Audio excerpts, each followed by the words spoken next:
Hi உங்கள் எல்லாத்துக்கும் வணக்கம். நான் உங்கள் முத்துப்பிரகாஷ். கூகுளோட ஏஐ சாப்டாப் நிறுவனம் வந்து ஹைதராபாத்தில் வந்திருக்கு. நம்ம பார்த்துருக்கோம். கூகுளோட சிஇஓ சுந்தர் பிச்சை வந்து ஒரு இது போட்டிருக்காரு. ஒரு ஒப்பந்தம் வந்து கையெழுத்தாயிருக்குன்னு சொல்கிறாங்க. ஸோ இது வந்து என்னென்னா, தமிழ்நாடு வந்து டாக்ஸன் ஃபோக்ஸன் பல நிறுவனங்களோட டையை பிடிச்சிட்டு 15,000 கோடின்னு அடைகிறாங்க. ஆனால் பக்கத்து மாநிலமான ஆந்திரா பார்த்தோன்னா 1,00,000 கோடி வந்து ஒரே கூகுள் ஜியில் வந்து பிடிச்சது வந்து இதை வந்து இப்போ ஒரு மிகப்பெரிய ஒரு இது. அதாவது வைசாக்கில், அதாவது ஆந்திர பிரதேசத்துடைய வைசாக்குன்றது ஒரு முக்கியமான சிட்டி.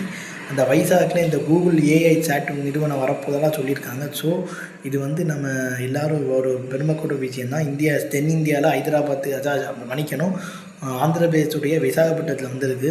ஸோ இதை வந்து எல்லோரும் வந்து இதை பற்றி கம்பேர் பண்ணி தமிழ்நாட்டில் வரல பாருன்னு சொல்கிறாங்க. ஏன் பெங்களூரில் கர்நாடகாவில் வரல பாருன்றாங்க.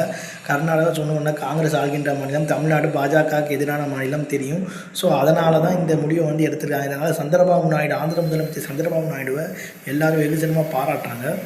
ஸோ இந்த விஷயம் வந்து ஏன்னா தமிழ்நாட்டில் வந்து நம்ம என்ன தொழிற்சாலையில் அதிகமாக சிப்காட் அது மாதிரி திறந்து விடுறது வந்து ஒரு மாசு கட்டுப்பாடு அதிக அளவு நம்ம ஒரு ஐடி கம்பெனியை நோக்கி போனால் என்ன, அந்த ஒரு ஐடியில் நம்ம இன்வெஸ்ட்மெண்ட் அதிகமாக போனால் பெங்களூர் மாதிரி நம்ம ஒரு மிகப்பெரிய ஒரு ஐடி பார்க்கில் வரலான்றதை வந்து என்னுடைய இதுவாக நான் சொல்லிட்டு இருக்கேன்.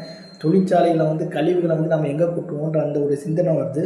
ஸோ நம்ம வந்து கூகுள் மாதிரி ஒரு நிறுவனத்தை நம்ம சென்னையிலையோ அல்லது நம்ம கோயம்புத்தூர், மதுரை அது மாதிரி ஏரியாக்களை கொண்டு போய் நம்ம தமிழ்நாடு மக்களுக்கு வந்து வேலைவாய்ப்பு உருவாக்கலாமே, அது ஐடியா வந்து ரொம்ப நாளாக நான் சொல்லிக்கிட்டு இருக்கிறேன்.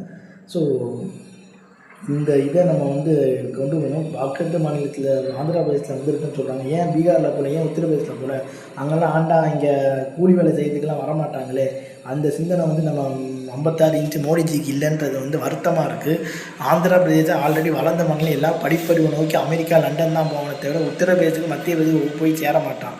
ஸோ அப்படி இருக்கிற பட்சத்தில் எதனால் வந்து அங்கே கொண்டு போனாங்கன்னு நமக்கு சரியாக தெரியல.